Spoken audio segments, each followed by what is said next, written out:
My name is Mike Prysner. I joined the Army, left for basic training on my 18th birthday in June of 2001. I was assigned to the 10th Mountain Division, and in March of 2003 I was attached to the 173rd Airborne Brigade and deployed to northern Iraq. So when I first joined the Army, we were told that racism no longer existed in the military. A legacy of inequality and discrimination was suddenly washed away by something called the Equal Opportunity Program. We would sit through mandatory classes, and every unit had this EO representative to ensure that no elements of racism could resurface. And the Army seemed firmly dedicated to smashing any hint of racism. And then September 11th happened, and I began to hear new words like towelhead and camel jockey and the most disturbing, sand nigger. And these words did not initially come from my fellow soldiers, but from my superiors, my platoon sergeant, my company first sergeant, battalion commander. All the way up the chain of command, these terms, these viciously racist terms, were suddenly acceptable. And I noticed that the most overt racism came from veterans of the first Gulf War. And those are the words they used when they were incinerating civilian convoys. Those are the words they used when this government deliberately targeted civilian infrastructure, bombing water supplies, knowing that it would kill hundreds of thousands of children. Those are the words the American people used when they allowed this government to sanction Iraq. And this is something that many people forget, and we can't forget,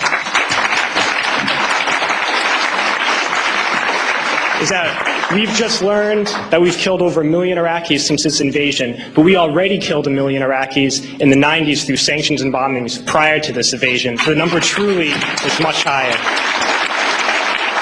But when I got to Iraq in 2003, I learned a new word, and that word was Haji. Haji was the enemy. Haji was every Iraqi. He was not a person, a father, a teacher, or a worker. And it's important, we've heard this word a lot during Winter Soldier, but it's important to understand where this word came from. And to Muslims, the most important thing is to take a pilgrimage to Mecca. It's the Hajj, and someone who has taken this pilgrimage is a Haji. And it's something that in traditional Islam is the highest calling in the religion. So we took the best thing for a Muslim and made it into the worst thing. But history did not start with us, and since the creation of this country, racism has been used to justify expansion and oppression. The Native Americans were called savages, the Africans were called all sorts of things to excuse slavery, and Vietnam veterans know of the multitude of words used to justify that imperialist war. So Haji was the word we used. It was the word we used on this particular mission I'm going to talk about. And we've heard a lot about different raids and kicking down the doors of people's houses and ransacking their houses. But this mission was different, a different kind of raid. I never got any explanation for these orders. We were only told that this group of houses, 5 or 6 houses, were now property of the U.S. military, and we had to go in and make those families leave those houses.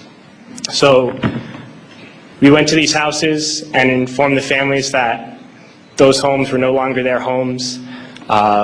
We provided them no alternative, nowhere to go, no compensation, and they were very confused and very scared and did not know what to do and would not leave, so we had to remove them from those houses.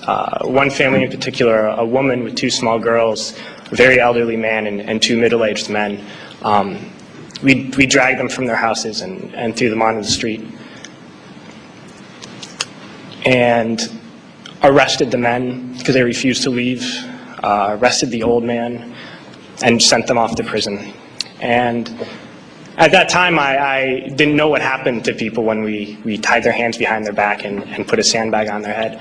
But unfortunately, a few months later, I had to find out. We were short interrogators, so I was assigned to work as an interrogator. And I oversaw and participated in hundreds of interrogations. One in particular I'm going to share with you. It was a moment for me that really showed me the nature of this occupation. This particular detainee, when I was sent to interrogate him, he was stripped down to his underwear, hands behind his back and sandbag on his head. And I never actually saw this man's face. My job was to take this metal folding chair and just smash it against the wall next to his head. He was faced against the wall with his nose touching the wall, while a fellow soldier screamed the same question over and over again. No matter what his answer, my job was to slam the chair against his wall. We did this until basically we got tired, and I was told to make sure he stood against the wall for however